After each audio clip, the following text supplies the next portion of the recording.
ABC 22 Fox 45 Studios. A Your Voice, Your Future town hall on race relations.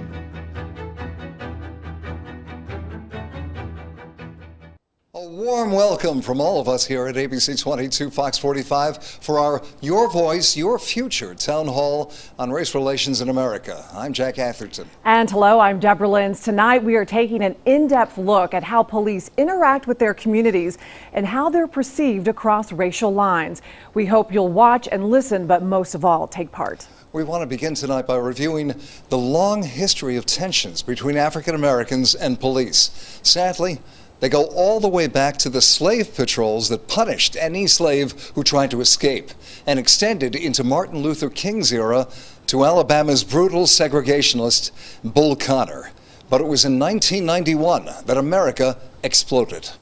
Amateur videotape catches 4 Los Angeles police officers savagely beating the suspect in a high-speed chase, Rodney King. When jurors acquitted the officers, no justice, no peace! Riots in Los Angeles killed 53 people and injured 2,000 others. They ended only when the military moved in, but then they spread across the country. Now fast forward to 2014. July 17th, police in Staten Island, New York attempt to arrest Eric Garner for selling loose cigarettes.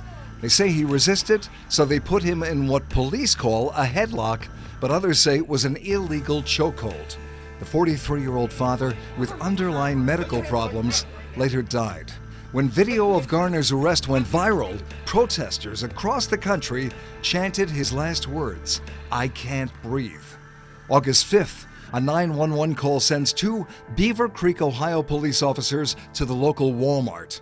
That's where they see John Crawford III holding what appears to be a rifle. The officers claim Crawford refused to drop it. Crawford's family says he was given no time. The rifle turns out to be an air gun. Local protests remain peaceful even after a special grand jury refuses to indict. August 9th, Ferguson, Missouri. Unarmed 18-year-old Michael Brown is fatally shot by a police officer. Protests, some of them violent, erupt the next day and again in November when the grand jury refuses to indict the officer. November 22nd, 2 Cleveland police officers respond to a dispatch claiming a, quote, young black male is brandishing a gun in a city park. The dispatcher does not tell the officers that according to the 911 caller, that gun was, quote, probably fake. Seconds after arriving on the scene, one of the officers shoots and kills 12-year-old Tamir Rice. The gun turns out to be an airsoft pistol. We'll take a closer look at each of those cases and the specific questions surrounding them tonight. We're joined by a panel of experts, including Judge Adele Riley. She served as judge in Ohio in various capacities for over 25 years and currently presides in the Montgomery County Municipal Court. Judge Riley also serves on numerous community organizations, including the Board of Directors for the Dayton Dialogue on Race Relations. Dr. Mike Crane was in the Air Force and received his Doctor of Ministry degree in 2008. He serves as chaplain for several police and fire departments. Crane has also helped organize support for a number of public safety issues, including the I Support Beaver Creek Police Facebook page. Derek Forward is the current president of the Dayton unit of the NAACP, and he's been in that position since 2007. He's also a vice president for the state NAACP. Forward has been honored with the Thalmeyer Award, the highest honor a local unit can get for its programs and publications. Forward is also a graduate from our very own Central State University. Gary McElhaney has a wealth of experience as a police officer and administrator. He started his career in Baltimore in 1980. In 1994, he was elected as president of the Baltimore City Fraternal Order of Police, the 7th largest FOP in the country. He was also chief of police for the Maryland Transportation Authority, in charge of policing Baltimore's airport, the Port of Baltimore, and all of the city's bridges, tunnels, and roadways. We appreciate all of our panelists being here tonight. Could we have a round of applause, please? Round of applause for you, too. Here in the studio, Natasha Williams is going to be taking questions and comments tonight from our audience. And we also want to hear from you at home via Facebook and Twitter. Jackie Kuchar is on our social media desk. Jackie? Hey Jack, and hey everyone. If you want to ask a question to any or all of our panelists or make a comment about tonight's topic, just head to our Facebook page, facebook.com/ABC22 Dayton. Also on our Fox Facebook page, facebook.com/Fox45 Dayton, or tweet us at ABC22 Fox 45 with the hashtag Your Voice, Your Future. I'm monitoring all notifications as we speak. It's your chance to be heard. Jack, back to you. As you've seen, we've had a number of high-profile cases involving police officers killing young black men in 2014. Justified or perhaps not. And according to a recent CNN poll, those cases seem to have had a profound impact on the African-American community. When asked if police officers are prejudiced against blacks, 42% of non-whites said most, or at least some of them, are prejudiced, while 57% of white respondents said none, or almost no police officers are prejudiced. That is a pretty drastic division. So let's just take our own poll right here in the studio. Please go ahead and answer by applause. Do you trust your local police department? And how about those who have concerns about local police? Go ahead and applaud. Sounds pretty evenly divided. Let's see if we change some minds tonight. Same question for the panel. By a show of hands, who has confidence in local police? And who feels that there is work to be done? You know, you can feel both ways about that. We're asking our viewers and Facebook friends how they feel about police and race relations, so let us know. Deb? All right, Jack, thanks. Well, 2014 was a year marked by a number of very high-profile cases involving police officers and the use of deadly force, one right here in our very own backyard. John Crawford III walked into the Beaver Creek Walmart back on August 5th. At some point, he picked up a pellet rifle that was sitting on a store shelf and walked around the store with it. Another customer called 911 reporting there was a man with a gun in the store pointing it at people. Officers responded, and within minutes, Crawford was shot and killed. Now, a grand jury looked into the case but did not find any reason to indict Officer Sean Williams, who fired that deadly shot. The Justice Department is now investigating the case. Jack? It's easy to forget. We were here on the news desk that night, and many people admire the police for rushing into what seemed to be a very dangerous situation that night. But if the issue is whether police target blacks, here's the first question for our panel. Do you think those officers would have acted differently had John Crawford III been white? Let's start with Judge Riley. I believe that the police officers may have responded differently in the actions that they took that particular evening. I think that often there is a presumption when you arrive on the scene and see that the persons involved are of color, and often people act more quickly and definitely more negatively. But I want to say that the officers, I believe, were responding to what they had been told over the dispatch and were acting appropriately, at least at the start. Dr. Crane, you're a police chaplain. You look into people's hearts. What do you think? Personally and honestly, I don't think that race really had a large part in this at all. You know, in shootings, a lot of times you become, you know, focused on the weapon or focused on something that's in the environment around you. And, you know, I can't conclusively say it played zero part in it. I don't honestly think it was a major factor. Mr. Forward of the NAACP, how do you feel? I feel that race definitely had an impact on the result of that day. We lost a citizen, you know, within these United States of America because of the actions, the swift actions of two law enforcement officers that went in with guns blazing, did not give this young man an opportunity to drop the weapon. First of all, when we think about an active shooter situation, this was not an active shooter situation. There were no shots fired inside the store. The only shots that was fired was shot by the Beaver Creek Police Department. So with us as the NAACP, who have been investigating this case since day 2 of his murder, we feel that that justice has not been served in this case, and we're currently still working with the U.S. Attorney Carter Stewart's office, and hopefully he'll find civil rights cases, civil rights violations in this particular case. And there could be a civil action as well. That's correct. Family. Mr. McElhaney, you are with the Fraternal Order of Police. The second guessing of police officers who are put into situations like this one is very dangerous. Because in police work, first thing you're taught is, I need to see your hands. I need to see what's in your hands. It's all about their training. And if that officer is in fear for their safety or someone's others, the Supreme Court of this country has said we put ourselves in that officer's shoes, not hindsight, not a month later, not 2 months later, not based on what we see on the video, what was in that officer's mind at the time. And from what I've seen, those officers were justified. Now, does that mean they didn't make mistakes?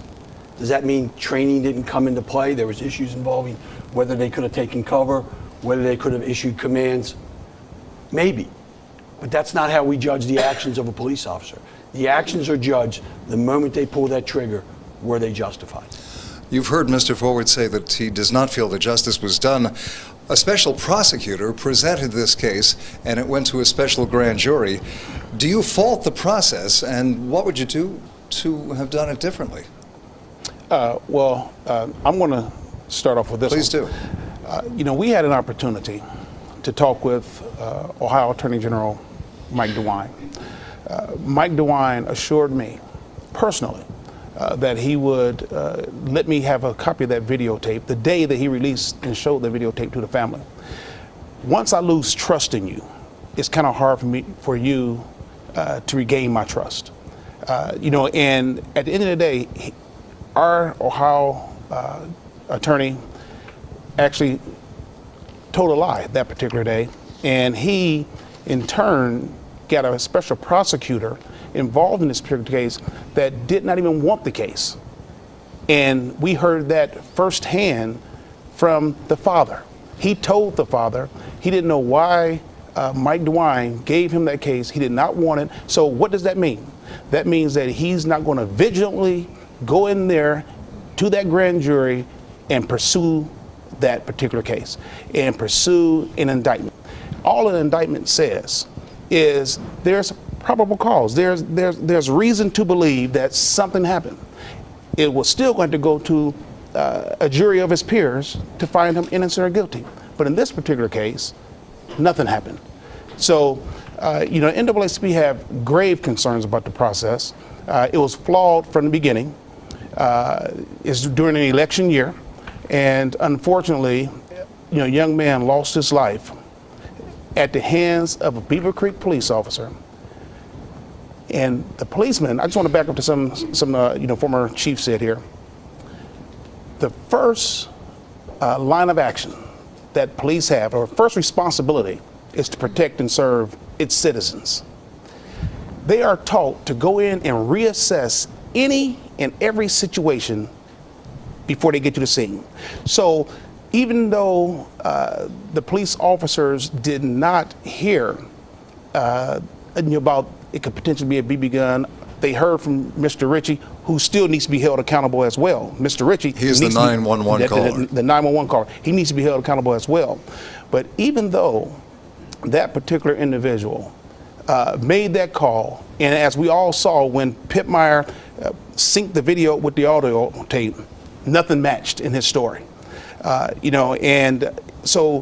even though nothing matched, when we take a look at how this officer did not reevaluate the situation, he took firsthand, he didn't see anybody running away from this young man inside the store. They were the only ones going up and down aisles searching for this young man. Nobody's running. There was no reason for them to draw their weapons like that and to gun down this young man, period. Judge, what do you think about the process in this case? I have to say that the process undertaken is the normal process that we have in a case of this nature.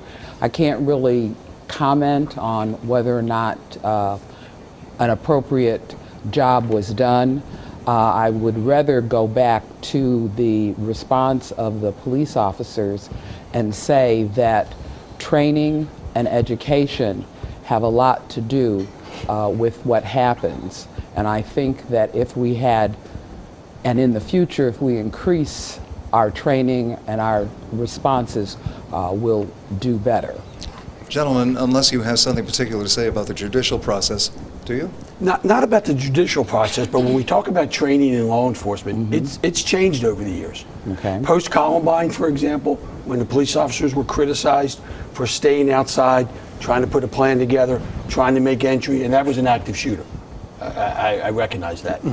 But law enforcement is now trained, person with a gun, you don't wait for help, you don't wait for backup, you go in. And that's at the risk of the law enforcement officer, but that's how training has evolved over the past few years. Natasha, I think you have a question from the audience. I do have a question. I'm going to be talking with Javon Webster. He has a question for our panel about this, Javon. If the situation was this, John Crawford III, please stand up for us. John Crawford III was in the store. If he was a white gentleman, do you think it would be the same outcome in this situation? Definitely no. Basically, no, I do not think that that would be the outcome. I think the situation that we deal with now is strictly pathological. We have a lot of racial tropes stemming back from the Jim Crow times and before that I think we're still dealing with today. When you see the difference between the black and the white community, I think that there is the way that your mind is kind of built up to think about another person who might not be in your community or might not share your skin color. I think that will basically manifest into how you interact with them. And I think it's no different than if you're a civilian or if you're an officer. So I think the situation that we see nowadays is if you look like me in this case, then I have provisions to at least give you some type of leniency, or I can actually have a little bit more compassion towards you. So it's strictly pathological. So let's go back and circle back. Do you have a question for the panel concerning what we just discussed? Yes, my question would be, based on what we've saw within the three cases, the three big cases, John Crawford, Mike Brown, and Tamir Rice, or Eric Garner, why does it seem like the stories or the reports given by the police officers seem to be relative? You know, it was always, he was going to attack me, or I feared for my life, or I had to do what was necessary. Thank you. Well, I think you see a similarity in the stories because you see a similarity in what led to those actions, and that was police officers giving lawful orders to people. And when you're given an order by a police officer, you need to obey that order. That's how our system works. And I think see police officers using words like, I feared for my safety, I had no other choice, because those are in fact what happened based on their training. And it's hard to describe to the average citizen, unless you've been there, what these officers go through, what adrenaline does to your mind when you're put in these situations, and how you become so focused, and how you become such tunnel vision that you can see one thing here and nothing there. Because that's what happens to a person's mind when you get put in these situations. And police officers aren't robots. They're just like the rest of us. They're average citizens who chose a career in law enforcement. And I don't know any, I've been involved in law enforcement 34 years. I don't know any officer that goes to work at night saying, you know what, I hope I get in one of these confrontations where I get to pull my gun. They want to do their job and go home to their families. Mr. McKinney, all of that is true, but when you said that officers after Columbine are trained to, you know, basically shoot first and ask questions. I said they're trained to go in. Go in, okay. Go in. But it seems to me that there's kind of an attitude of shoot first and ask questions later, and that perhaps there needs to be more of ask questions, even if it's a 3-second question where you process what is going on. To look at another case of the young man in Cleveland, Tamir Rice, the officer, within, I believe it was 2 or 3 seconds of arriving on the scene, shot and killed this 12-year-old. How was that? a situation where it was evaluated at all. I mean, was he in fear of his life when that happened? Yeah, and I think the facts are really still developing on that, because I think that still has to go. May I just interrupt you for a Before moment? We're going to take each of these cases in turn, and we'll be looking more closely at the cases in the Tamir Rice confrontation. Let's go now to social media. We thank you so much for getting in touch with us. Jackie, who are you hearing from? Yeah, we haven't heard too much yet. I think folks are kind of listening before they want to ask questions, so please send them in to us. Our panel is here. They're willing to answer your questions and your comments, but we do have a couple right now. The first one we'll go to is Mark. He writes on Facebook, how about all lives matter, not just black ones, plus better parenting could go a long way in teaching respect for police. Naisha writes in, people need to understand that unfortunately this is an issue that concerns people. It may not concern you, but it may be of concern to someone else, and she's talking about race relations in general. So again, send them in to us, facebook.com/ABC22 Dayton, also on our Fox Facebook page, facebook.com/Fox45 Dayton, and you can tweet us at ABC22 Fox 45. Remember that hashtag, your voice, your future. That's how I'm searching for them. Jack? Jackie, thanks you. Let's look now at the protests here and elsewhere. Deb? All right, Jack, thanks a bunch. Well, while the protests of the Beaver Creek shooting have been somewhat tame, there were arrests during a demonstration inside the Fairfield Commons Mall the day after Christmas. But that was not the case, of course, in Ferguson, Missouri. Violence erupted in Ferguson when a grand jury decided not to indict the officer who shot and killed Michael Brown. Brown was an 18-year-old black man who was shot by Officer Darren Wilson back in August. Wilson claimed Brown assaulted him and that he had no choice but to shoot, even though Brown was unarmed. Well, of course, this case sparked an often heated national conversation on race relations. And just yesterday, we learned the U.S. Justice Department is about to officially close its investigation and clear Officer Wilson of any civil rights charges. Jack? That's actually former Officer Wilson, because after terrible misreporting of this case and death threats against Wilson and his family, Darren Wilson resigned from the Ferguson Police Department. President Obama said that protests in Ferguson were, quote, understandable. Were they? Or should all leaders have urged people to wait while the grand jury considered the evidence? Dr. Crane, what do you say? I tend to think that I think as a nation, including its leaders, we rushed to make a lot of assumptions. The president and just a lot of people in general made assumptions based off of what they heard on the news or what somebody said they saw, or a lot of other factors that, when it turned to be the case, when it went to the grand jury, a lot of the evidence didn't match what we had heard on TV. And so the difference I see here in Dayton and what happened in Beaver Creek is we didn't see the violent protest, and I think that's a testimony to the greatness of our community. That even though we have something that's extremely polarizing in this issue, that we didn't, we didn't go out, we didn't, take matters into our own hands. We weren't vigilantes. We weren't, there was a lot of things we could have done, but we kept it peaceful here, on both sides of the issue, and I think that's huge for our city. One thing I want to go back that was mentioned earlier about as far as the officers seeing color. In my experience, and I'm going to preface it with that, I've been in a cruiser for over 500 hours with different officers in different departments.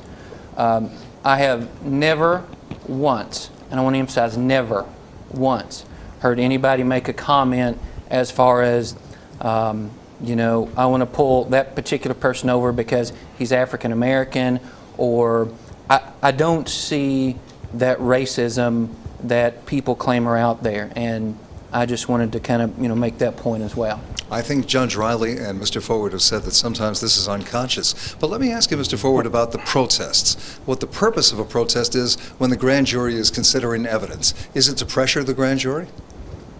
Repeat that? What is the purpose of a protest when a grand jury is considering evidence?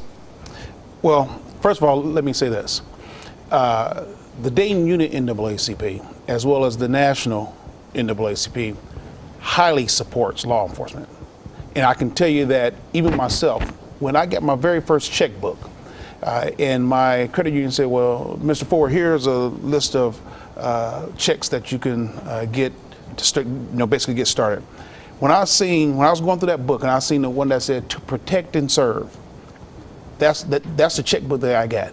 And I've been had it ever since, because I truly believe internally as a person that I truly support law enforcement. So I just want to make certain that that's very clear, that I support law enforcement. May I say, as somebody Yes. who has seen you on our air countless times now, you always make that point. Please Right. go ahead. Yeah, so when we look at protests, the reason why, well, first I want to say our community was resilient, to your point.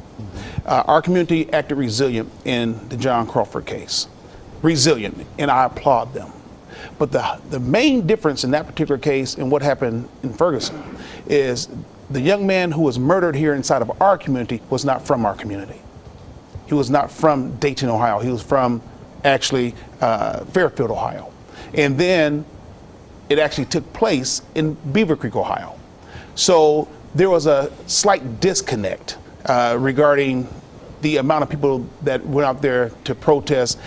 I believe, because if you really look back and look at, in another case here in Dayton where the young man was in the police cruiser and allegedly busted out the car and jumped over the bridge, you've seen how immediately people came to support that. Protests are being done around this nation to show the power of their vote, number one, because essentially and eventually what's going to happen is that people are going to go to the polls, and that's what the NAACP has been around for 106 years, to exercise their right to vote, to get people in Congress, to get people in their state legislatures, to get people in their local municipalities who are going to support people and understand the consciousness within their own body. And one of the most distressing things about Ferguson is that the African American turnout in local elections is sometimes under 10%. So your point is well taken. But what about protests, Mr. McElhaney? I think while the grand jury has a case. Well, I think while the grand jury has a case and you don't know the outcome, is clearly meant to intimidate those people who are responsible for making that decision. But protests they have a purpose, and they have a certain validity in my mind, because people are expressing their outrage. But you have to do it in nonviolent means and not destroy your community. And the target needs to be the people who have ignored these communities like Ferguson for years. Those are the elected officials who decades after decades, poor educational system, poverty, poor training for their law enforcement, not enough resources in the community. And then that becomes a powder keg, and the visible person is the cop on the street. Natasha, I think you have an audience question. Stand up, ma'am. The Okay, panel, tell me your name. Shannon Bemis, And where are you from? New Lebanon. Okay. The panel was asked earlier, had Mr. Crawford been white, would the police still have responded the same way? So my question to the panel, if the officer that shot him was black, would the public be looking at the situation a little bit differently? Panelists, who wants to take that question? Judge, what do you think? Thank you. If the officer who shot Mr. Crawford, and Mr. Crawford was a Caucasian individual, I think that basically we would if the circumstances were the same, we would be facing the same type of situation. Absolutely. And I'm going to let the other panelists comment on that, but I want to say a little bit about protest and why protest in the Dayton, Ohio area was a little different than it was in Ferguson. Even back at the time when Mr. English committed suicide, there was nonviolent protest in Dayton, and there's countless other examples of this happening.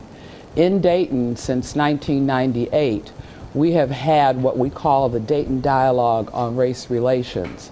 And this is a situation where people are put together of different races to discuss and talk about race and coming at it from a very personal perspective.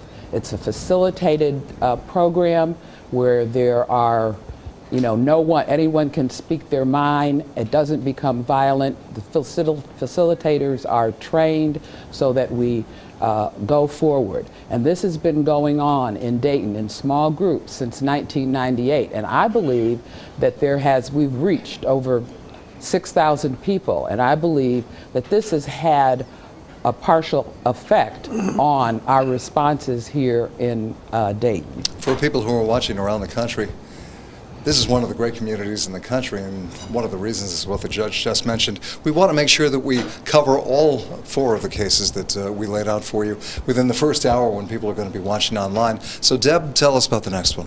All right, Jack. Well, as you mentioned, there are a number of cases. The next one we're going to talk about comes out of New York.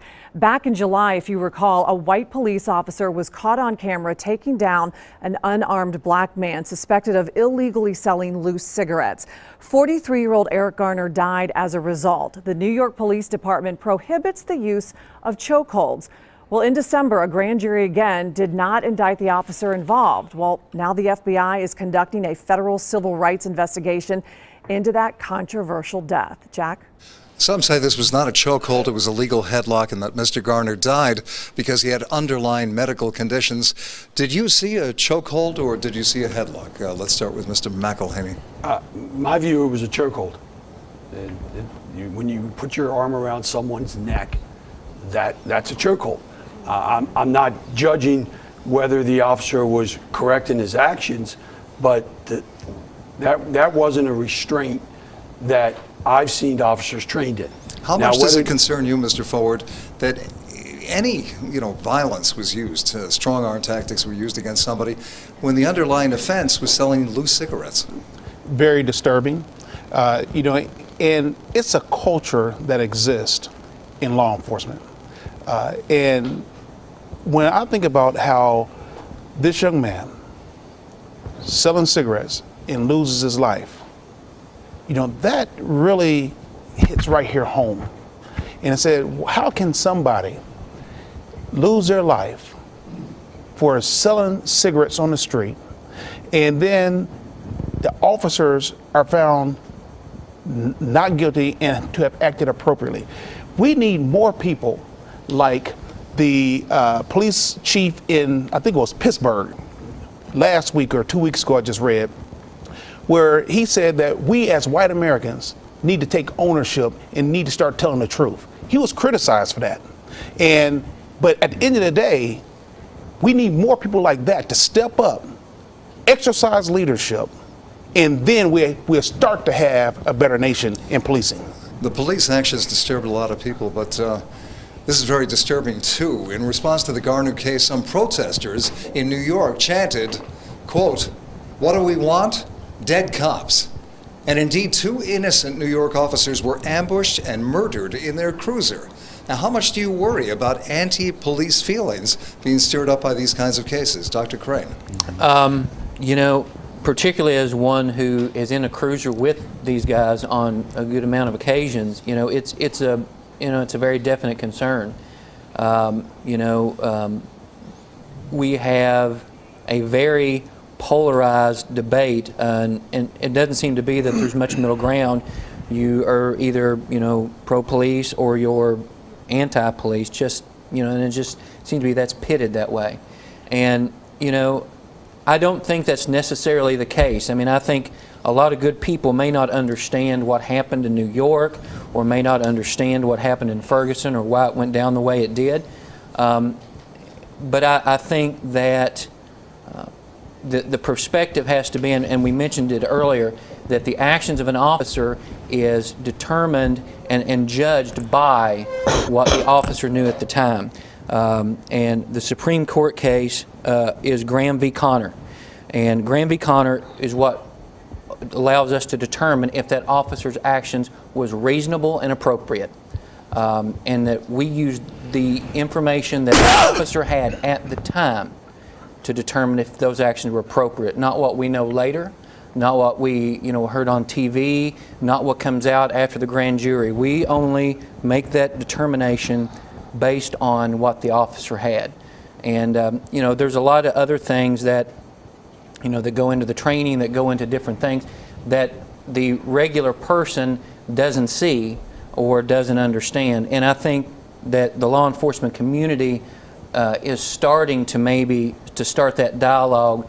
Well, why did this happen this way? And then they're coming out and say, well, here's why. Here's the training we get. Here's, some of that. So, looking at this anti-police sentiment, let me throw a question out to the audience. A lot of people are blaming police for problems in the African American community, but other people say this is a distraction for much bigger problems that don't get nearly as much attention. The fact that you have black-on-black crime, that you have twice the unemployment rate among African Americans as you do among whites. Sir, do you want to respond to this? Talk with Natasha, please. Absolutely.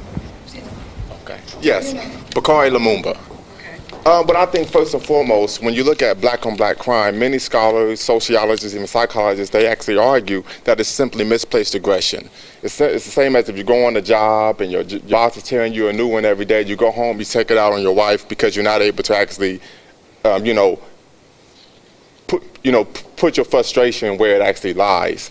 Another issue that we also find is a lot of black-on-black crime comes from the situation that's going on in the community. We find this in all communities. If there's a situation where there's unemployment, crime is high. If employment is high, crime is low. There's something known in sociology known as strain theory. This comes from the conflict perspective. That states that if a person has legitimate means, has legitimate needs that they have to be filled. Case in point, I have to pay rent. If I cannot seek those legitimate needs through legitimate goals, I will turn to illegitimate means. But to the point of anti-police, I don't think the African American community is anti-police. I think it's anti-hypocrisy and pro-justice.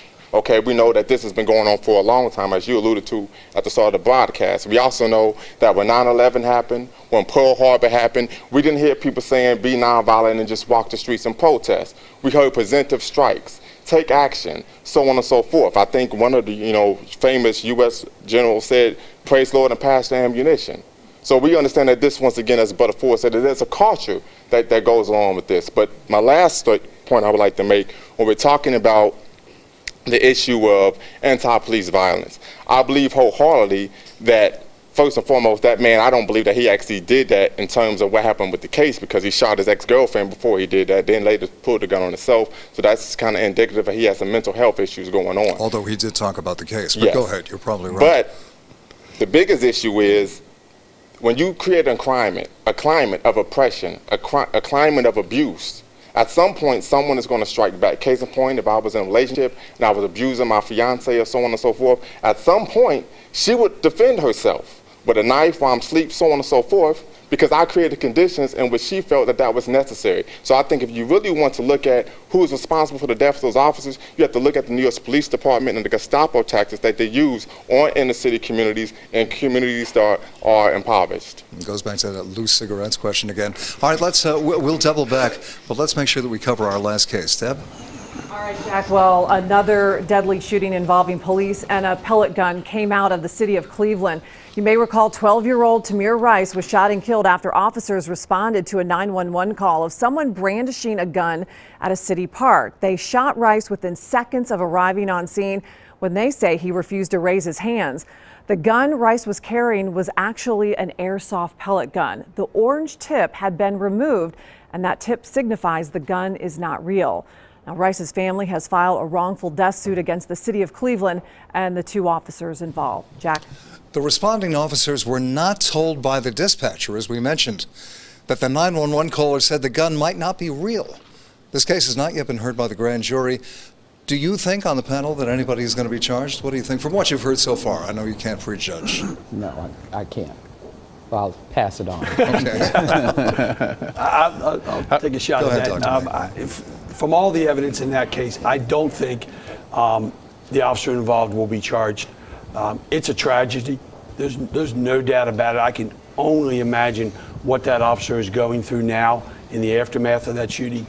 But you get a 911 call for a person with a gun. Depending on their size, depending on their demeanor, you have to take action. You got to remember, a police officer has a whole bunch of tools on their belt now. The government's given us everything. We have tasers, we have pepper spray, we have asbatons, we have handcuffs, and we have guns. And you have a couple seconds to make that decision of what you're going to use on that belt. Okay? And if you pick the wrong one, and you're not up to the threat level that you're facing, you're not going to survive. And I think these officers, and the word justify is a tough one, but I think these officers, in light of the action, will not face any criminal action in that case. And that's the culture that I'm speaking in reference of. That's the culture. Because at the end of the day, this young man, 12 years old, lost his life in 0.2 seconds. There is not any type of justification that I don't think anybody in this nation could see. 0.2 seconds. This young man lost his life. There was no immediate danger. There was nobody around him. Even the young man who made the telephone call, he had even left the scene. This young man is out here by himself. And then not only that, the sister of this young man comes up and they almost arrest her and put her in the back of the cruiser, not giving her an opportunity to see her brother lying there dead, and the two officers not doing anything to try to resuscitate this young guy. So how do you explain this, Dr. Crane? Well, I think there's a lot of stuff that go into this scenario, and we can focus on the fact that the gun wasn't real or that he was the only one there, and that's questions that can be answered. But when it comes right down to it, keep in mind, just because there's an orange tip on a gun doesn't mean it's not a real firearm. Just because you have what looks like to be a super soaker does not mean it's not a real firearm, because both have been confiscated by the FBI. A super soaker that was a working shotgun. So, I mean, that's one factor we want to play in this. And, he was brandishing a gun in public. He was, and yes, he was 12 years old, okay? And I do want to say, for the record, and I said this in relation to a Beaver Creek shooting, it is an absolute tragedy when someone loses their life. And I want to say that you can be, for lack of a better term, pro-police and still feel and still empathize with what the family of this young man is going through. And it's a loss and it's tragic. However, the question that we have to answer is that police officer responsible for taking a life unnecessarily? And when you are told to put your hands up and your first response is to reach for your waistband where you have put a weapon, that is going to set off alarm not only in the average police officer, but even for those of us who conceal carry. What is going to come out of that waistband, and is it a firearm that can take my life? As we say, the grand jury has not yet weighed in on this case, but another issue in Ferguson and some other places is that you have a predominantly black community and a predominantly white police force. Is that an inherent problem as you see it? And if so, what should be done about it? Mr. Forward? I just want to say one thing about this particular case for a second. Or not that case, but I want to give you another example of why when I hear these gentlemen speak, it just reminds me of that police culture. There was a white American on the inner, the urban core of Dayton on James H. McGee, walking around with a shotgun, a real shotgun, because we are an open carry state. He could do that, right? But walking up and down, in front of what was known as the Coast, set of projects where mostly African Americans are. The police are called. This young man weapons weren't drawn on him. He didn't die. He didn't get shot. He's on the black side of town. This is a white man carrying a real gun, not a fake gun. How does that happen?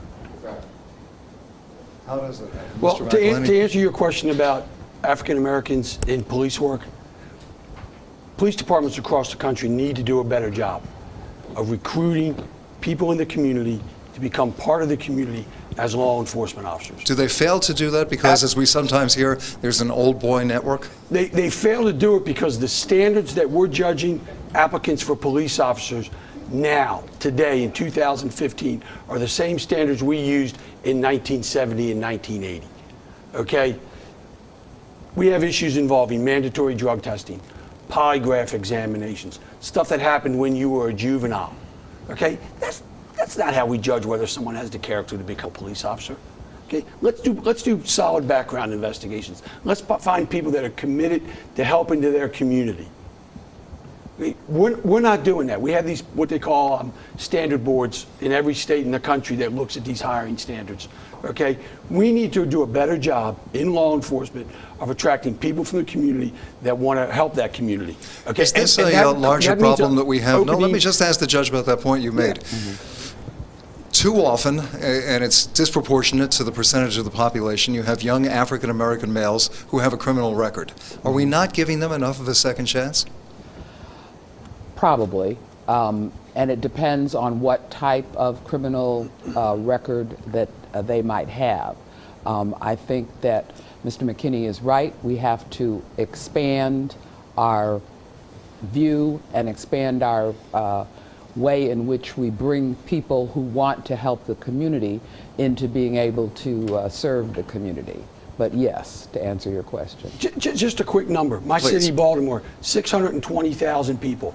Because of the policies enacted by a former mayor of zero tolerance, we were arresting 100,000 people a year in a city of 600,000 for every minor crime you can imagine that people then couldn't get jobs because they had a criminal record for minor offenses. They couldn't become police officers. They couldn't become firefighters. They couldn't serve the community because of the policy of the elected officials that got elected on reducing crime by locking everybody up. Anybody want to talk with Natasha about this? Hi, my name's Natalie Higginbotham, and to qualify my comments specifically, not only have I been a police officer for 10 years when I was a little younger, but I also worked at the Ohio Peace Officer Training Academy. So I know policing from the inside out. And as an African American woman, and very objectively speaking, what concerns me about all 4 of these cases and the cases that will happen tomorrow and next month and next year is one thing. And that is that, and you hit the nail on the head, a police officer has only so many seconds to respond. But I would argue that, and this is provocative, please take it in the spirit that it's given, there is a little bit of mental illness or unhealthiness in many of our Caucasian officers. And I say that with all due respect and having been in that position myself. Because what happens is, long before you get to that Walmart, before you get to that Eric Garner, whether you're a police officer, a doctor, an attorney, a judge, we have all grown up in social circumstances that inform who we are and what we believe about others who are different from ourselves.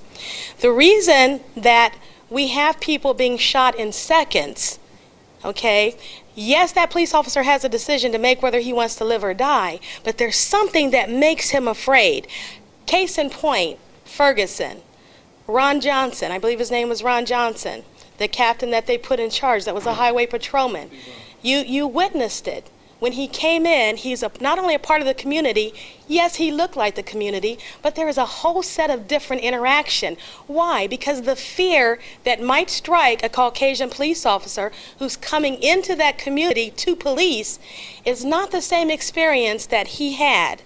And as an African American female who has ridden in that car and who has been in that situation, I too, and this may make you laugh, but every black person in here knows a June bug in the neighborhood, okay? In other words, there's something a little wrong with him, and they say, oh, that's old June bug.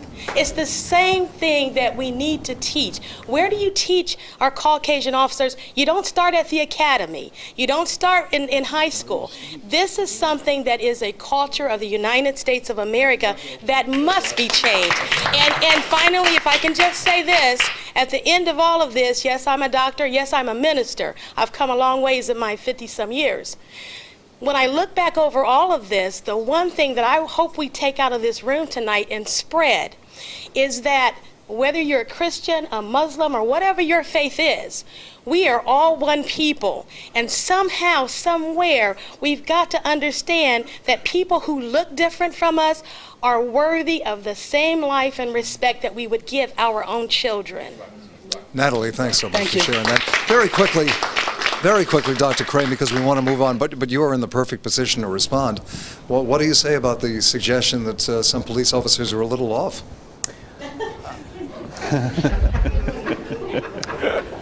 I'm glad you got that question. Yeah, can we give it to the police chief? No, you know, I think in everyone's upbringing there's a little bit of difference, and you know, my upbringing is different from the judges or from Derek's or from any of us, and I don't necessarily, I wouldn't necessarily call it a mental illness. You know, I mean, I think that as a community, and when I say as a community, I'm going to say East Dayton, West Dayton, North Dayton, South Dayton, Huber Heights, Oakwood, Kettering, that we as a community are you know, a blended group of people, and you know, I think that we handle the day-to-day situations that come up extremely well, and I think that's a testimony to, again, our city. A lot of the things that's happened in our city, and a lot of the, you know, like the race relations and all the things that has been about in the city. And I think that's a testimony to that. But I can't say that, I wouldn't go as far as saying it's a mental illness. But, you know, I understand it was kind of... Well, you know, it goes back to kind the of point cheeky. that these really are individual cases. And let's get back to the process of deciding these cases. Rightly or wrongly, we have seen repeatedly that grand juries are exonerating or at least failing to indict police. So Deb is going to look a little bit more into that process. All right, Jack, thanks. Well, in Beaver Creek, Ferguson, and New York, did the system work?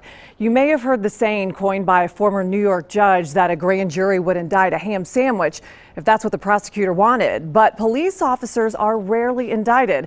A study out of Bowling Green shows between 2004 and 2011, only 41 police officers nationwide were charged for deadly shootings while on duty, while more than 2,700 other shooting deaths involving officers were ruled justified. So let me ask the panel, grand juries hear all the evidence. We, the media, the public don't, and oftentimes erroneous information is first reported. So when it gets down to it, at the very end, doesn't it boil down to the evidence as far as whether or not these officers are charged or not? Yes, it does boil down to the evidence. But how that evidence is presented to that grand jury is what's going to make the outcome. Well, let me ask you a specific question about that, Mr. Forward. Some people have been saying, I think you have, that prosecutors have to work on a daily basis with police, and therefore some independent third party should move in when we have a police officer who might be indicted. What do you think about that? Yeah, you know, in fact, the NAACP nationally, you know, is going to be calling for a civilian policing accountability review board, you know, all across this nation, that we're going to ask for that. And we're going to ask for that review board to be made up of citizens, and for that review board to be given as much you know, dollars to fund this particular initiative, just as they do for internal affairs. But time after time after time, and this is why you see the outrage inside of this nation. Time after time after time, we continuously see that police officers are found justified inside of those actions. So you're thinking about changing the system. Well, let me ask Mr. McElhaney about that. Do you think we should have independent prosecutors? No, I think the prosecutors, what we're missing in addition to the evidence that's presented is the laws also presented to that grand jury. So the laws explained to them. And that's not what's explained on the evening news or to the average citizen. Okay, the law's not the same for you and me. I'm not a sworn police officer. I can't do what a police officer does. Okay? I can't take the action they do. And the rules are different for me as the average citizen. And that's not explained, but it is explained to those grand juries when they hear these cases. Also, the prosecutor who now gets a case from some type of civilian review board is the one that then got to prosecute the case and take it before a grand jury. So with that disconnect, if they don't think they have the evidence, why would you ask them to take a case to a jury? Jackie, I think you have a question from social media. Yeah, we do have a couple. And again, keep sending them in to us. The conversation's really getting going now that we're hearing a little bit more from our panelists. So let's hear from Heidi. She writes, did officers not successfully disarm active shooters at the VA shooting? And the second, Jovan spoke of pathology. Can Derek Forward speak to the racist text messages sent by, it says Dayton police officers, but I think she meant Montgomery County Sheriff's Office because it was the deputies, but regardless, they were in that county. So those those are the two questions, Jack, if you want to take it away. And again, before you do, just want to remind you, head to our Facebook page, facebook.com/ABC22 Dayton. Also our Fox page, /Fox45 Dayton. Again, the hashtag Your Voice, Your Future, and we will get to those questions, and they are really starting to come in, so we appreciate that. Oh yeah, don't forget Twitter as well, @ABC22 Fox45. Jack? Mr. Forward? Well, I'm not going to respond about the text messages at this point in time because the investigation has been completed. I have been in contact with the sheriff, and we are going to be talking about some things over the next few days. And there's a process that's going to be put in place depending upon, there's going to be a process put in place as it relates to how the system is going to work regarding the, the labor, not the labor, but the,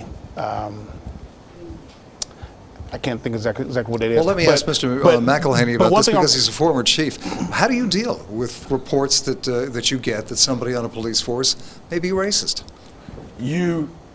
Most police departments have either EEOC officers or internal affairs divisions that investigates those, and if someone is found to be guilty of that, they need to be punished.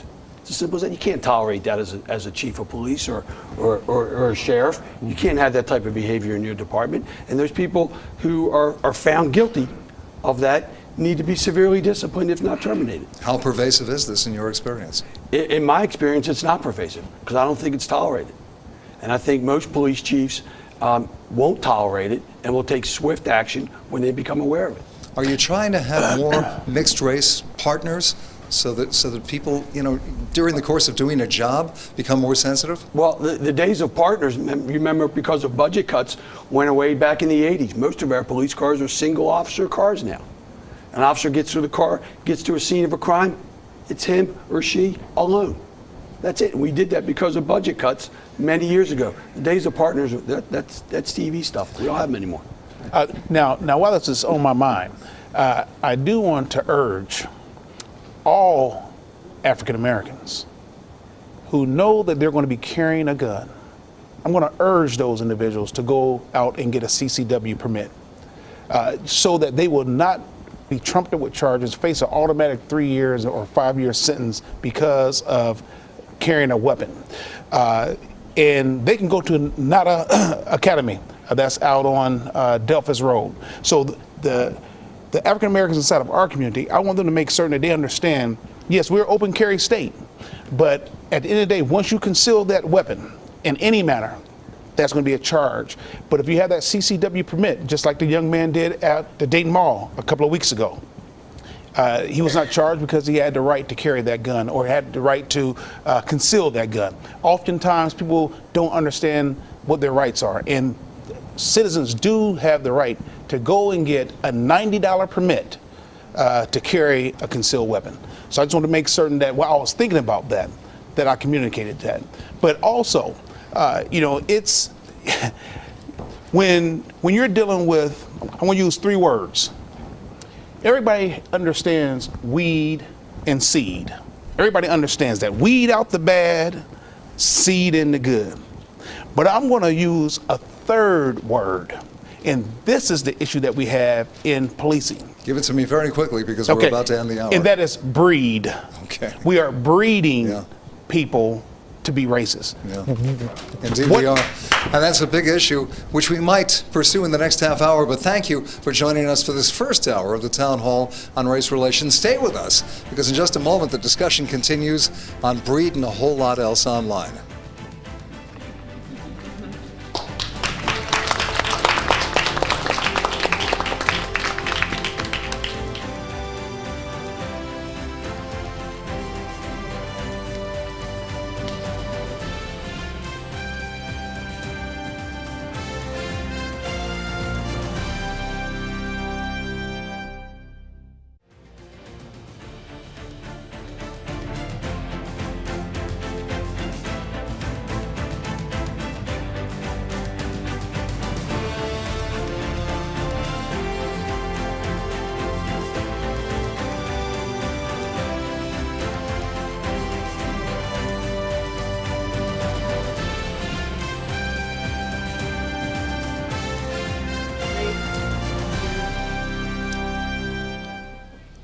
We're back with our town hall on community relations and police use of deadly force. A big theme of protests is that, quote, Black Lives Matter. Deb looks into how many African Americans are dying at the hands of police. All right, Jack, well, thank you. Well, the big question tonight, while we hear that young black men are getting killed by police at an alarming rate, is that really happening? According to research by ProPublica, which cited statistics from the FBI Supplementary Homicide Report, there were more than 1,200 deadly police shootings between 2010 and 2012.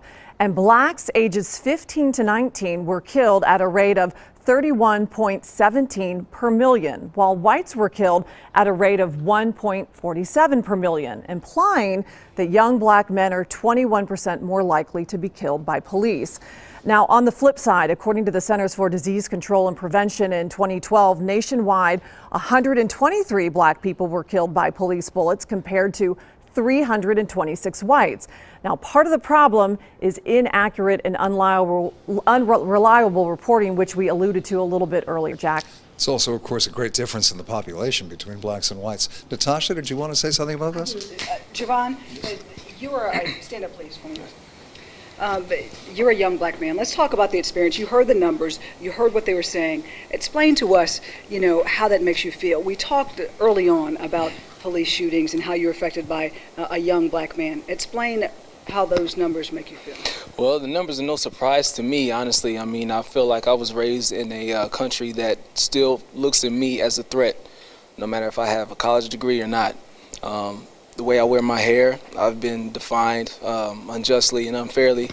I'm as articulate as they come, and I shouldn't have to even really say that to prove myself and my worth. But of course, sometimes you have to go into a room and hear you're so articulate or whatever, and it's almost like you're trying to value my worth and juxtapose that with what you think I should be. And I really have a question to the panel in the lieu of that.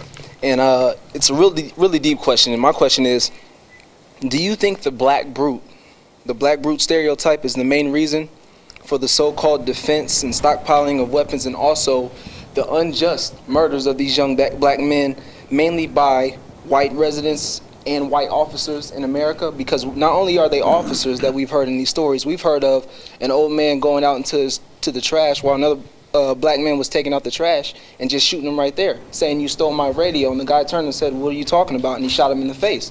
Another man walked up on a 11-year-old boy on his birthday in Texas and shot the boy right in his face, blew half of his face off. So do you think it's the black brute stereotype that goes all the way back past the 1920s that stopped us from the voting polls? Do you think we see the reverberations of that and those tropes that we think subconsciously in America, and that's what kind of justifies and pushes that justification for our murders and deaths? Judge, what do you think about that? I don't understand the question. You said the black group mentality?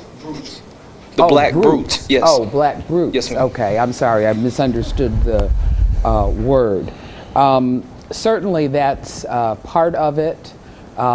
This perception that we have of black brutes, I don't think it explains it entirely.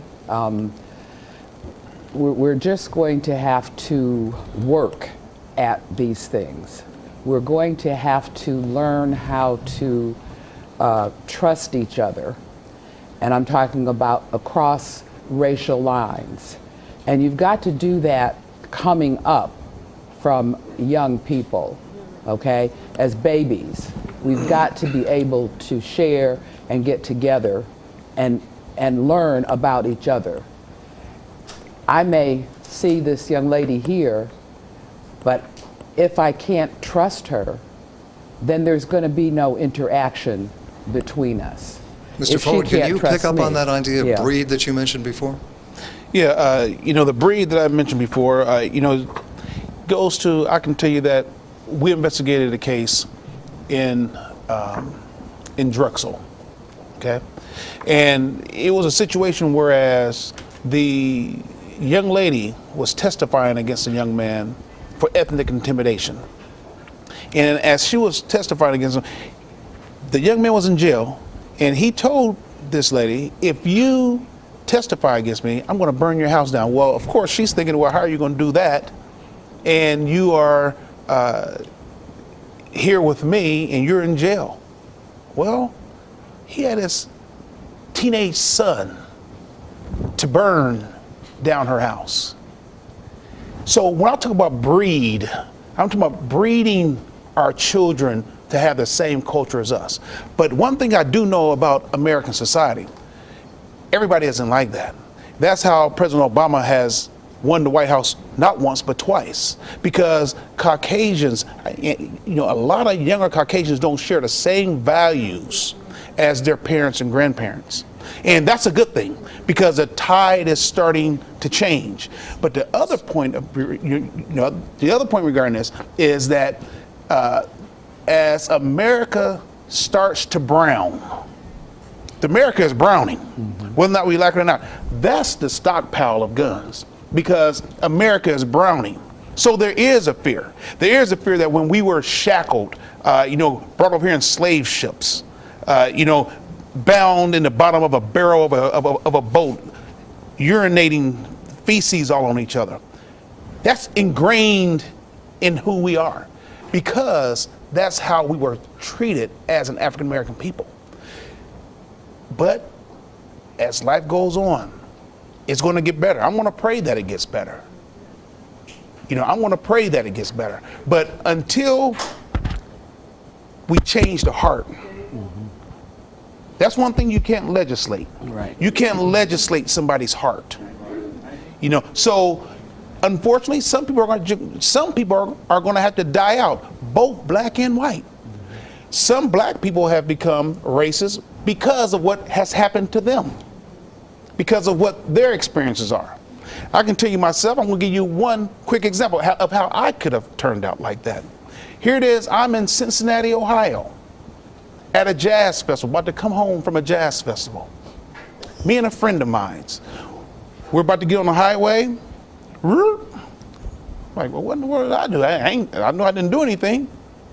The police pulls me over. He sits back there for a little while. Next thing you know, here's another police cruiser, 7 police cruisers and 1 paddy wagon pulled up. Then he gets out his car. When he get out of his car, he comes to the car, sir, can I have your license and registration? Okay, yes, no problem, but why did you stop me? I didn't do anything. Sir, if you don't give me your license and registration, I'm going to arrest you. I said, no problem, I just want to know why you stopped me. So instead of keep talking, I gave him my license and registration. He goes back to his car, comes back, and then when he comes back, he says, please get out the car. Ask my friend, I had 2 people with me, asked him to get out the car. They searched my car. Not once, but twice. Now I'm just sitting here in amazement of what's happening to me right now. I'm fearful, because here's all these cruisers. Why am I being pulled over? So then he says, well, I'm going to give you a ticket for having too many lights. Too many lights. Too many lights. Not I said, too many lights. Too many lights.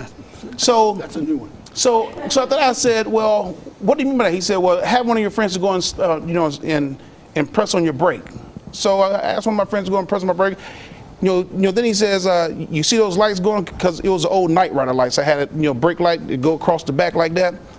And then all his buddies bust out laughing. Oh, you got a Christmas tree in the back of your car. That's the kind of stuff that African Americans go through. And it happens, I know. A dear friend of mine who's one of the most prominent physicians in Cincinnati is African American. He's a middle-aged man like you. He's well-groomed like you, and the same kind of thing happened to him. So yes, we hear these stories all the time. We do hear as well that these incidents and more violent incidents actually are underreported. And Attorney General Eric Holder is very concerned about that, and he wants better reporting. Natasha, do you have somebody who wants to speak with us? I do. Could you stand for me? Okay, tell me your name. My name is Rosalind, and I am a former history teacher. And so I want to start off with some comments and then ask a question. And history was mentioned earlier but never really talked about. And just one thing that I want to mention is that back before the end of slavery, people were judged by the color of their skin, and they were always presumed guilty until proven innocent. They were always assumed to be a slave until proven otherwise. Today, our young men are assumed to be a criminal or be doing something criminal until proven otherwise. And lately, in the last 4 incidences that we've been talking about, those encounters with police have ended in their death. And they were accused of low-level offenses. So what we have to teach in our classrooms and also in our homes to our young men is that they should have no contact with the police whatsoever, because it doesn't matter if you are respectful or not. And the other thing is I would like to do a study one day, and I would like to ask 500 young white men how many times they have been stopped trying to get home from their jobs. My son lives in Centerville and has been stopped several times trying to get home. And then I would like to ask 500 young black men the same question. And I will bet you that the answers will be very disparate. Thank you very much for talking with us. Jackie, you have something on social media. Yeah, we do. We have a lot of different comments coming in, Jack, and thanks for you folks at home for writing into us. And there are many ways you can get in touch with us, both on Facebook and on Twitter. But beyond the comments, we have a great question here from Peyton, and we touched upon this a little bit, and this with the panel. Maybe perhaps all of you could answer this. He says, what ideas or recommendations to the various cultures can the panel make to improve racial relations amongst us all? We're talking about the problems. What can we actually do to fix it is essentially what he's saying. So, Jack, if you want to address each of them. Yeah, and let me ask the reverse side of this question also. Are you concerned that the anti-police sentiment that we're hearing, not necessarily in this room because it's been very measured, but certainly elsewhere, is going to have police backing away from taking aggressive measures to protect the community? Judge, what do you, well, Dr. Crane, go ahead. Well, boy, there was a lot of good questions right there and a lot of good stuff I can put in. And, you know, what I want to say is this, is that police officers, I mean, let's just do it as a broad measure of society. Police officers, firefighters, doctors, lawyers, you know, retail workers, are there, you know, people who we would say is racist in each of those groups? I would say yes. You know, nobody is going to say that there isn't a bad police officer. What I want to you know, point out is that a lot of times we broadly paint every police officer based upon our perception of the run-in that we have had with a police officer, you know, 15, 20 years ago, or what our friend had, or what our friend's friend heard somebody say. And I wanted to say that I think a lot of times law enforcement gets judged by that standard. And you're saying there's racial profiling of police? I do, and I do think that's the case. And I think you mentioned the anti-police sentiment, how that's going to affect. If we look at society, all right, you become essentially what you hear the most of.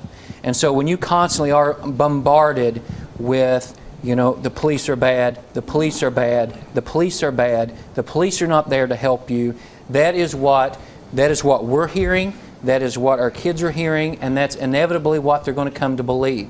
I shop at Kroger, and I go in and I see a mother who's telling her child, don't act up, because the police officer will come take you away from me, and that's not fair. That is not fair to the police officer. I wanted to make one comment about, you know, she said, you know, the young men being stopped on the way home. I live in Huber Heights, and I want to say that, you know, I've heard people make the comment of when we see young teenagers, black, white, or mixed, even if it's a strictly white group, because they're teenagers, the assumption is, what are they doing? Are they up to no good? I want to say that that is not relegated to just the black community. That is relegated because those people are teenagers. And I've raised some teens, and I know that sometimes I think, what are my kids doing right now? Yeah, so we've all been there. Judge, to the point that Jackie conveyed to us from a caller, what is the single most important and specific thing that you think we can do to heal these racial divisions? I think the single most important thing that we can do is to talk to each other and to grow to understand each other and to help ourselves get beyond all of these problems that we have. You know, we all grew up in different environments in different ways, and that's reflected in our life as we live it now. But what's wrong with our sharing what's going on? You know, a lot of times you want things to change in a revolutionary manner. But I believe that we have to slow down a little bit. And maybe it's old school, but it works. If we would but get together and talk about our differences and be able to build a trust in each other, then we're going to be able to go forward and put aside some of these heinous things that are happening. Well said. Natasha, you have somebody who wants to weigh in? I have several people who want to weigh in. Go I at need it. someone to come up who hasn't spoken to me. Sir? Tell me who you are and where you're from. My name is Percy Vera. I'm with the Adam Project, Dayton, Ohio. I have actually a comment, then a question off the comment. When I got out of the Army in 1999, I honestly felt like I stepped back in the time. At the time, I didn't fully understand what was happening. I thought there was something wrong with me. Okay. After hearing about race relations in the United States, I started doing my research and realized that it wasn't me, but it was the mindset, the culture. And a couple years back, I was walking to the bus stop, and a police officer, and I'll put my hand on the Bible when I say this, a police officer slowly drove by me and gave me the most evil look, like he wanted to stop his car and jump out and do something to me. And I actually saw him the second time when I was walking down Monument Street to Tech Town for a meeting. Same thing, except he was going the opposite direction. My question is, number one, how am I supposed to feel about that as a black man in America? Honorable discharge from the Army, never arrested for anything. And then two, and I'm sorry, I just forgot my second question, but how am I supposed to really feel? How am I supposed to think that the police are not profiling me? Well, I'll take that, or at least I'll start it off. Number one is because we cannot assume that every officer is bad. You know, so, and that's simply not the case. I believe that most police officers are there to do the right thing. But that just kind of goes back to my big B, my breed. When people, you know, since a culture already exists inside of that particular department or the agency, then what happens is that overall time is going to heal some of those wounds. Because over time is going to track us all down, and it's going to get rid of the people who have unbiased and biased positions. So time, dialogue, and don't assume that all officers are bad. That's why the NAACP has produced the 411 on the 50 brochure, and we would encourage anybody to come down to our office and get a copy of that brochure. What the do's and don'ts of being stopped by police officers. Mr. McElhaney? We produced one of those brochures in my town as well, and it was very successful. Remember, police departments, we hire from the human race. So if there's prejudice in society, there's going to be prejudice in police work. Okay? You can't deny that as a law enforcement leader in this country. You have no credibility if you don't think your department reflects the prejudice in your community, both black and white. Mr. Forward talked about the brochure that the NAACP has prepared for citizens, but what about the question of training police? Are we doing a good enough job? What more can we do? Deb? All right, Jack, thanks. Well, late last year, Attorney General Mike DeWine formed a special panel to review police training policies and procedures, specifically how to handle active shooter situations. One topic is 605 hours of required basic training. Is that enough? And are the standards for passing the test high enough? And we're told that that panel actually met today. We don't know the outcome, any decisions made, but they did meet today, probably trying to narrow down how to fix the training questions that they have. Jack? Mr. McElhaney, you were a police chief. What's one thing that you would like to see police trained at that they're not doing now? Communication. So you were with the judge. How to talk to people. That sets the tone in every interaction you have as a police officer. Is one of the problems that we don't have the old-fashioned cop on the beat?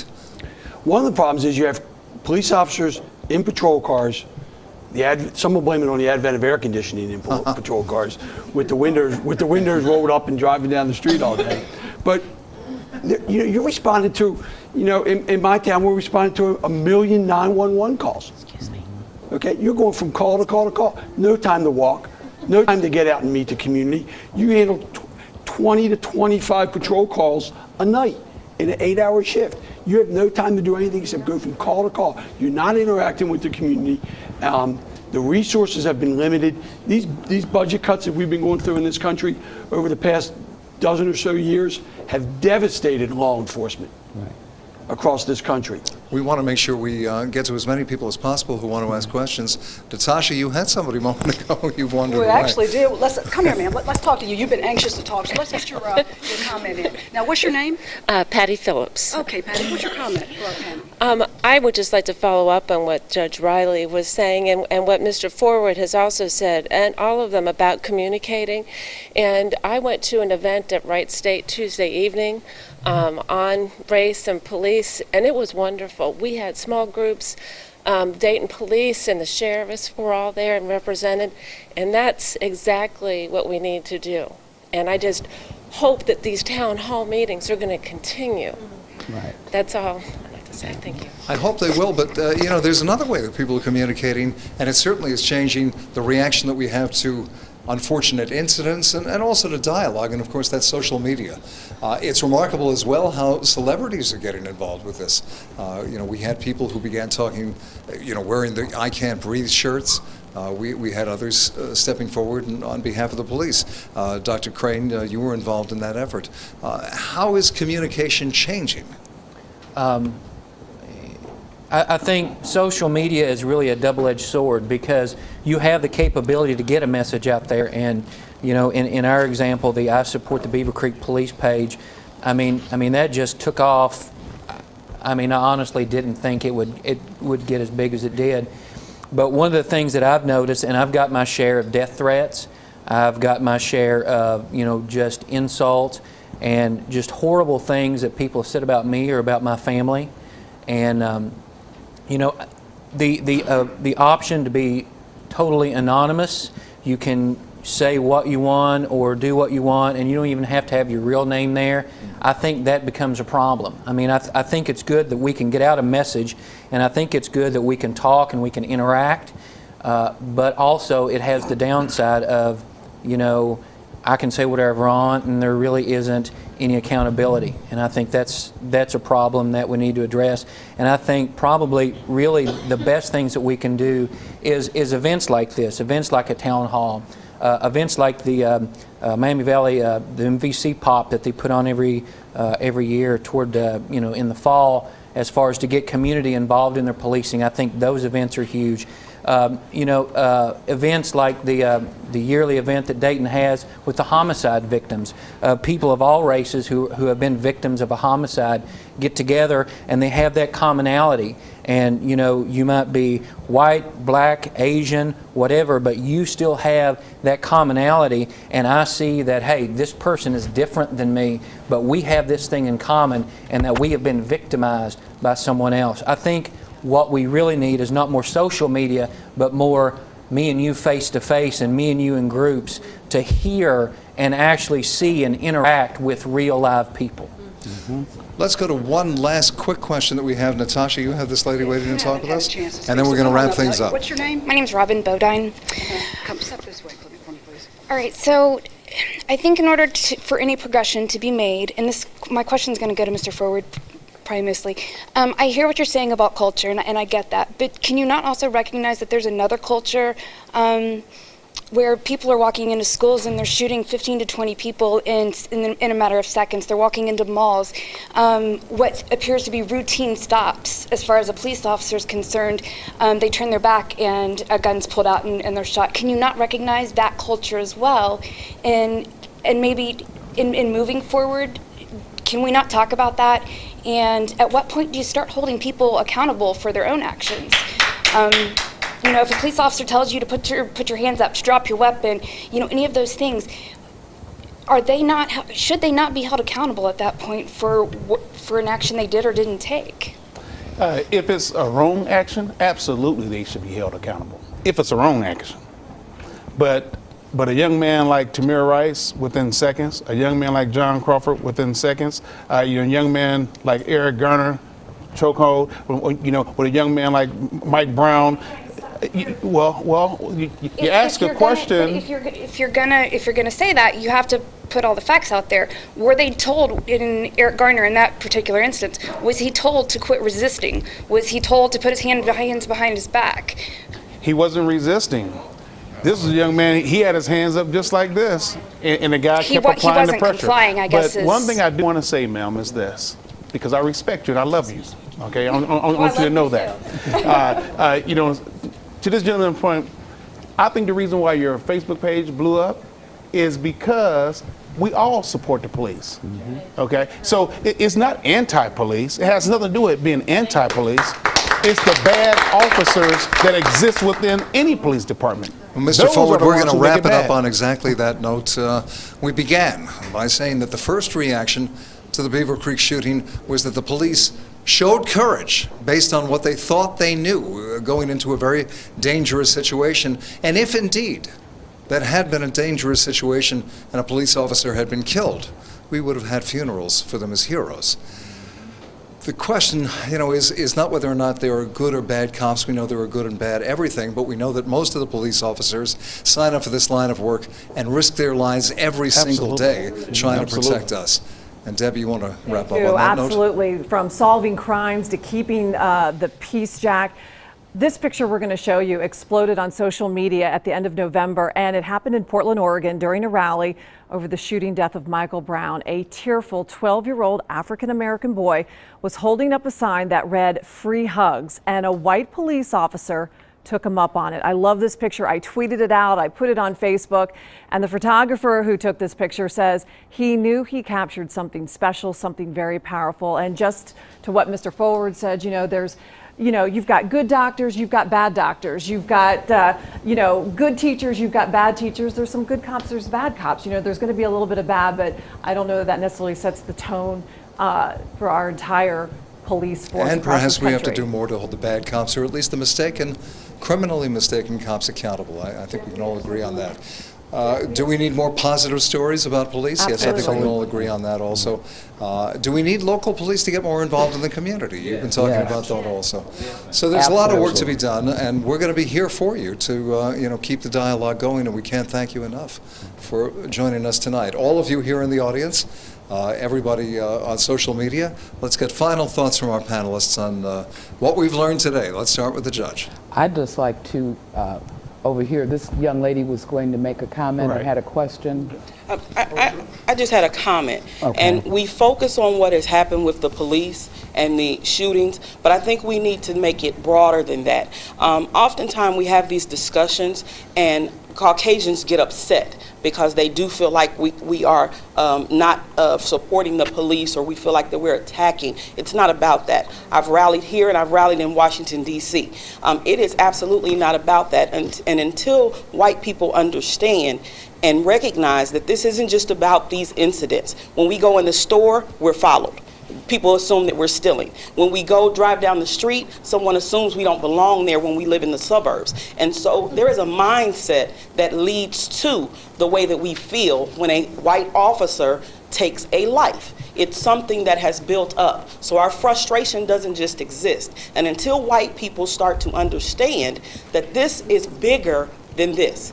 The reason we feel like we need to have a voice is because of everything that happens, the stereotypes that we function under. And so rather than get frustrated and rather than feel like this is something personal against the white people that are not just in this room but in society, take time to understand that you're not profiled, that you have a privilege that we do not have. And that is to go places where people aren't looking at you the same way that they look at us, that people don't think the same way about you that they think about us, and understand that that is the perspective that we're coming from. We didn't have community-based police. You know your police officer's name because you grew up with him. We didn't have community-based policing, so that's a relationship that we don't have. And so people have to understand the perspective that African Americans are coming from when we get frustrated, because now what started with you following me in the store because you thought that I was stealing has ended with you shooting my children in the street.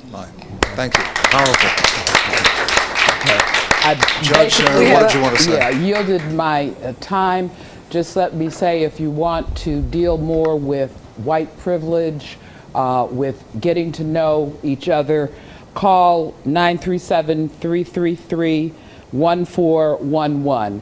That is the dialogue on race relations, and we can get us together. Can you repeat talk that number? about this trace. Repeat that? If you would. Yes. 937-333-1411. That's the Dayton Dialogue on Race Relations. Thank you, Judge. Dr. Told Crane? that we have some more time, and we have like another person that would actually we? like to get a Let's comment. go. Yeah, so we've got some more time. I just want to speak generally. I think that tonight's been definitely a learning experience. And I do think what's been said before, that police are given the short end of the stick here. The bottom line is, when I was a kid, I'm not going to go into a Walmart and pick up a rifle gun and start waving it around, whether there be somebody next to me or not. If an officer comes out to me and says, show me your ID, I'm showing him my ID. If he says, put your hands up, I'm putting my hands up. You know why? Because there's consequences. And I'm so tired of police officers are the bad guys. They go out there every single day, they strap on a vest, you don't know if they're coming home at night. Their kids cry because they're not sure if daddy's going to come home that day. And they could go on calls. Some of them are burglary or alarm calls or well checks. But like my friend Robin said, a routine traffic stop isn't a routine traffic stop anymore. They have to be on guard 24 hours a day, 7 days a week. And it's not the black people committing crimes. It's white people. I've been pulled over. I'm a white person. I got pulled over by just outside of New Lebanon by a white officer. I've got to drive a black car, 4 doors, dark tinted windows. I'm driving down the street. I get pulled over. Gunpoint. I'm a cop's wife. I have a FP sticker on the back of my plate. I get pulled over at gunpoint. I'm like, what did I do? Well, I was driving around trying to find a house, and they thought it was out of the ordinary. They pulled me over. Not a big deal. Okay, thank you, officer. Thank you for taking your time. Thank you for doing your job. What people are forgetting is they're focusing so much on this black person was shot.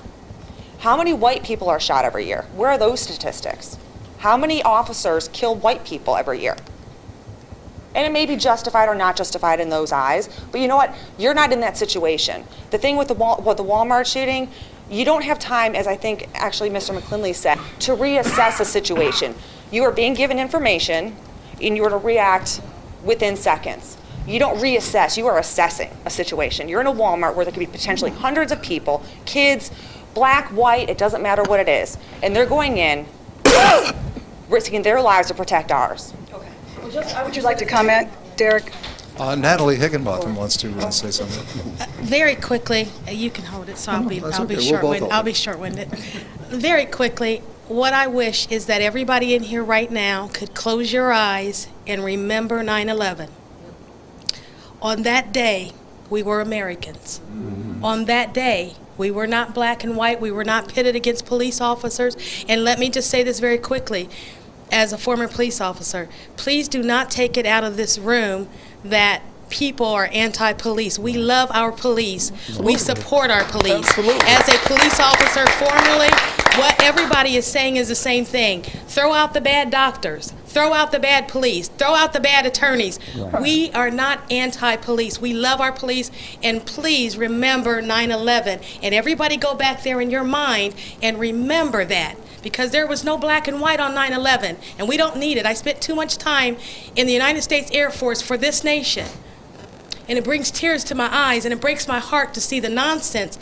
Our children are dying in the street, and they're not black children. They're babies. Maybe they're the next president, black or white, but we can bring this together. And I just hope we remember that in our prayers tonight. I just hope we remember that. It's very, Natalie, very thank sad. you so much for coming tonight. I was just going to say in response to Shannon, that statistic she asked about how many whites versus blacks were killed by police, and I mentioned that a little bit earlier. In 2012, nationwide, 123 black people were killed by police bullets compared to 326 whites. So 3 times as many whites were killed in 2012, according to the CDC. And there's a question about whether or not that gets enough media coverage. We have to wrap this up. I apologize. We're going to keep the dialogue coming. We so appreciate you coming tonight, but let's get our final thoughts from the panelists. Dr. Creighton. It's a complex problem that I think it will take a lot of different means and methods to fix, and one of which is the police involvement with their community. I mean, you see more departments doing things like citizens police academies, doing things within the communities for like Halloween or various different things.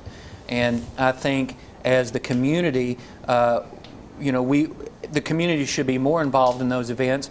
And if your local police organizations, and I won't speak for them, and hopefully they won't get mad at me for saying this, if your local police departments, if you want to know why something happened the way it did, call them on the phone during business hours, obviously not 911, but call them on the phone and go, hey, could I just maybe speak to somebody? I've got questions. And I guarantee that the police officers would be more than happy to answer questions. So I think what we need to have is definitely a two-way dialogue, and I think that will go a long way to solving our problems. It's a great suggestion. From the NAACP, Derek Forward. I'm just going to basically conclude like this. There's a lady by the name of Mary White Ovington. She's a Caucasian lady. It was her vision and her courage, the reason why the body known as NAACP exists. She was one of the founding members of the NAACP. We need more Mary White Ovingtons to stand up in the face of justice. Many white people don't know that they can join the NAACP. That's right. So the NAACP was actually founded by more white people than black people. In fact, for the first 67 years of our organization's history, 1909 to 1976, all of our presidents were white male. People don't know that because they don't understand the history. We didn't get our first African American president until 1976, and his name was Dr. W. Montague Cobb. So the NAACP has always been an organization that's been inclusive of everybody. Even though it says the National Association for the Advancement of Colored People, when I think about the word colored, I know what most people think about colored. I just what we were called back, years ago, colored, black, African American, whatever you want to call us. But at the end of the day, it's when I think about that word color, I think about a crayon box.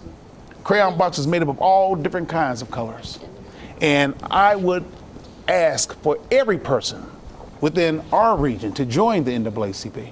Only $30 a year to join the organization, get involved, understand what civil and human rights is. When I look up the word civil rights, and this is why I love this organization, when I look at the word civil rights, those two words, I know it's a situation whereas if you look it up on the internet, if you look in the dictionary and a thesaurus, what you will not find on those two words is a skin color, because we all have civil rights. Very well said. Gary McElhaney of the FOP. I'll be a lot shorter, but no, I could listen to you all night. Very good. And Mr. Forward too. We need to start talking about solutions. We're shouting at each other. We're yelling, and no one's talking about solutions. We need to hold our elected leaders accountable for fixing the problems in our communities, because if this continues to be an us against them mentality, no one's going to win. And we're going to be sitting here talking about these same things 5 years from now and 10 years from now, and nothing's going to get solved. Okay, well, some of you know I could talk about politics all night, but we won't do that. Thank you so much for coming tonight. Was this worthwhile? Yes, sir. I hope you feel that way too. Thanks to our panelists. Thanks to everybody who weighed in on social media. Deb, final thought? It's a great discussion, and thank you all for coming. We appreciate it.